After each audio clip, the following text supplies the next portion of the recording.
সকালের সংবাদে আপনাকে স্বাগতম। প্রথমেই জানিয়ে দিচ্ছি সংবাদ শিরোনাম।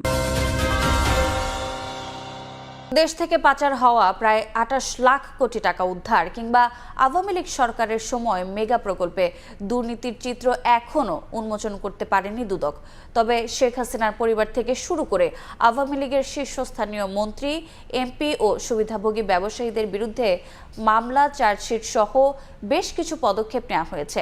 এমন বাস্তবতার মধ্যেই এসেছে আন্তর্জাতিক দুর্নীতি বিরোধী। হাসপাতালে চিকিৎসাধীন বিএনপি চেয়ারপারসন বেগম খালেদা জিয়ার শারীরিক অবস্থা এখনও অপরিবর্তিত। তার লন্ডন যাত্রা নিয়ে এখনও সিদ্ধান্ত নেয়নি মেডিকেল বোর্ড। আপাতত এভার কেয়ারেই চলবে চিকিৎসা। এদিকে বেগম জিয়ার চিকিৎসা কার্যক্রম সরাসরি তদারকি করছেন তার পুত্রবধূ ডাক্তার জুবাইদা রহমান। সামনে রেখে আনিসুল ইসলাম মাহমুদের নেতৃত্বাধীন জাতীয় পার্টির একাংশ এবং আনোয়ার হোসেন মঞ্জুর জাতীয় পার্টি জেপি সহ ২০ দলের একটি জোট আত্মপ্রকাশ করেছে। নতুন জোটের নাম জাতীয় গণতান্ত্রিক ফ্রন্ট এনডিএফ। বিভাজনের রাজনীতি ভুলে দেশকে এগিয়ে নিয়ে যেতেই নতুন জোট কাজ করবে বলে জানিয়েছেন নেতা। রোকেয়া দিবস। শতবর্ষ আগে বেগম রোকেয়া সাখাওয়াত হোসেন সমাজের শৃঙ্খল ভেঙে নারী শিক্ষার মাধ্যমে তৈরি করেছিলেন জাগরণ। তার উত্তরসূরি নারীরা মনে করেন বেগম রোকেয়ার স্বপ্ন আজও ভীষণ অনুপ্রেরণার উৎস, প্রতিদিনের সংগ্রামের দিশা। সম অধিকারের বাংলাদেশ প্রতিষ্ঠায় নারীকে এখনও বহু পথ পাড়ি দিতে হবে বলে মনে করেন নারী আন্দোলনের নেতা। এবার শুনবেন বিস্তারিত।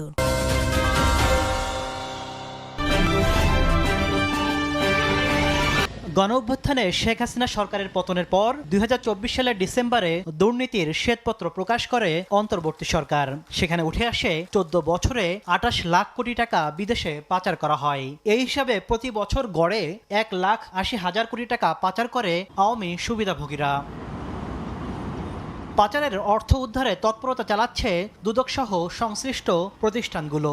শেখ হাসিনা পরিবার, সুবিধাভোগী ব্যবসায়ী সহ সংশ্লিষ্টদের পাচার করা সম্পদ উদ্ধারে এরই মধ্যে ১৯টি দেশে চিঠি পাঠিয়েছে দুদক। তবে এখনও সবকিছুই চিঠি চালাচালির মধ্যে সীমাবদ্ধ। তবে বর্তমান কমিশনের দাবি, গত এক বছরে দেশে বিদেশে প্রায় ২৬,০০০ কোটি টাকা সম্পদ জব্দ সহ মামলা ও তদন্তের ক্ষেত্রে অগ্রগতি হয়েছে। এই বাস্তবতার মধ্যে এসেছে আন্তর্জাতিক দুর্নীতি বিরোধী দিবস। সামগ্রিক বিষয় নিয়ে জানতে চাইলে দুদক চেয়ারম্যান বলেন, দুর্নীতিবাজদের লাগাম টেনে ধরার চেষ্টার কোনো ঘাটতি নেই।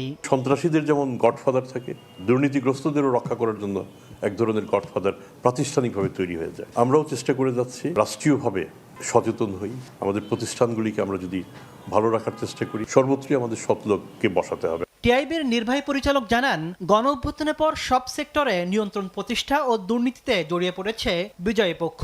পাশাপাশি দুদক সংস্কারে সরকারের আন্তরিকতার ঘাটতি নিয়ে শঙ্কা প্রকাশ করেন তিনি।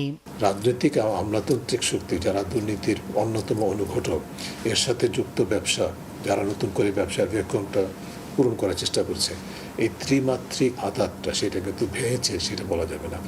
এখানে অন্তর্বর্তীকালীন সরকারের যে সম্ভাবনাটা ছিল সেটি আসলে পুরোপুরি বাস্তবায়ন করতে পেরেছে, সেরকম সুনির্দিষ্ট সে বিষয়ে তথ্য কিন্তু নেই। রূপপুর সহ বিভিন্ন প্রকল্পে দুর্নীতির তদন্তে নামলেও অধিকাংশ দুর্নীতির এখনও কুল কিনারা করতে পারেনি রাষ্ট্রীয় দুর্নীতি বিরোধী সংস্থা।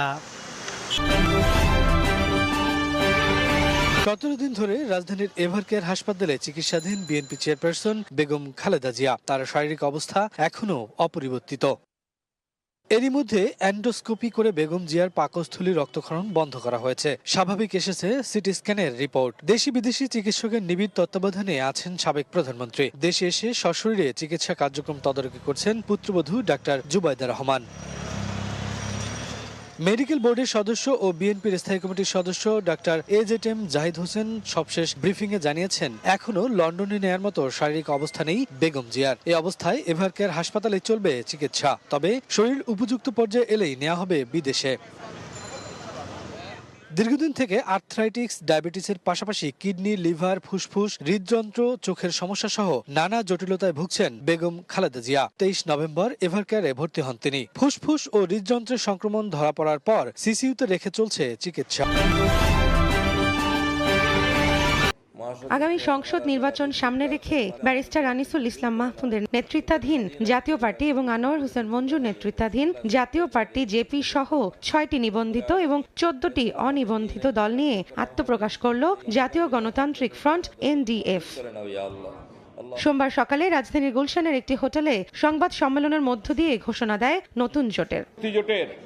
সংবাদ সম্মেলনে উপস্থিত ছিলেন জোটের 20 দলের নেতারা। এ সময় কোনো দলকে বাদ দিয়ে প্রধান উপদেষ্টা নির্বাচন করবেন না বলে আশা প্রকাশ করেন জাতীয় পার্টির একাংশের মহাসচিব ও এনডিএফ এর মুখপাত্র এবিএম রুহুল আমিন হাওলাদার। নির্বাচনের জন্য অনেকগুলো শর্ত আছে, সেই শর্তগুলো পূরণ হইলে জাতীয় ফ্রন্ট ইলেকশনে যাবে কিনা সে অনেকবার চিন্তা করে দেখবে। আমি আমার নির্বাচনের জন্য অনেকগুলো শর্ত আছে, সেই শর্তগুলো পূরণ হইলে জাতীয় ফ্রন্ট ইলেকশনে যাবে কিনা সে অনেকবার চিন্তা করে দেখবে। নিজেদের আমল ঠিক না করে আগের আমলকে দোষারোপ করার সংস্কৃতিরই পুনরাবৃত্তি হচ্ছে বলে মন্তব্য করেন এনডিএফ এর প্রধান উপদেষ্টা আনোয়ার হোসেন মঞ্জু।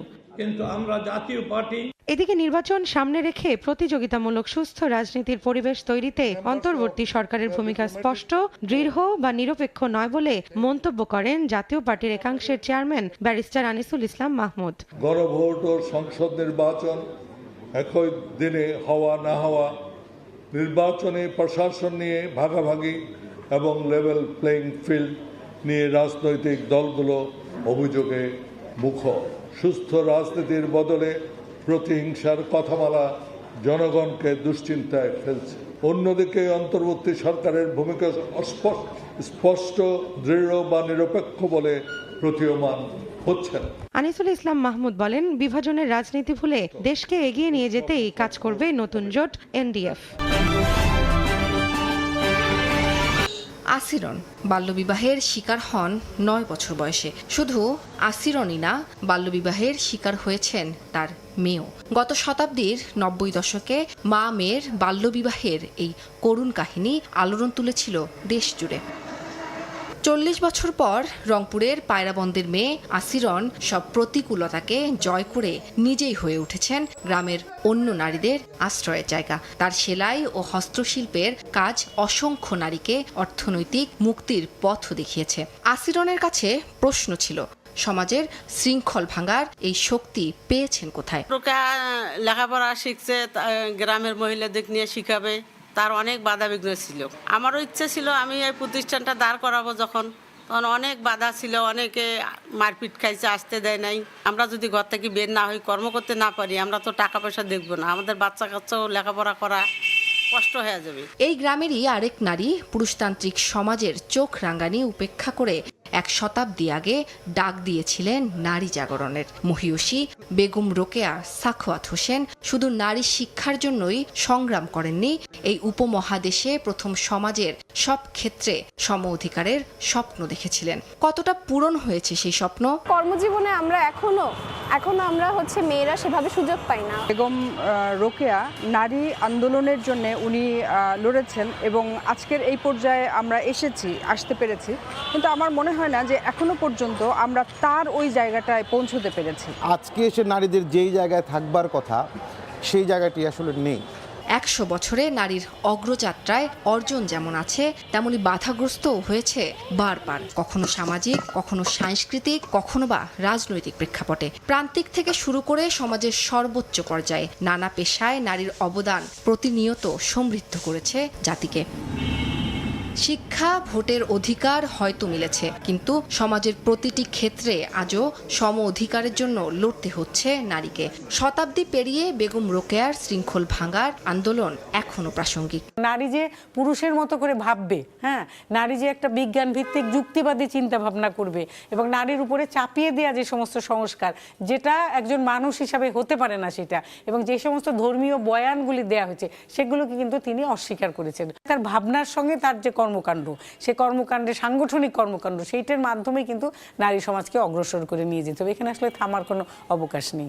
আজকের এই দিনে জন্ম নেন বাংলার নারী জাগরণের মহিয়সী প্রাণ বেগম রোকেয়া সাখাওয়াত হোসেন। স্বপ্ন দেখান একজন এবং সেই স্বপ্ন হাজার চোখের স্বপ্ন হয়ে ঘুরতে ঘুরতে একসময় বাস্তবে রূপ নেয়। বেগম রোকেয়া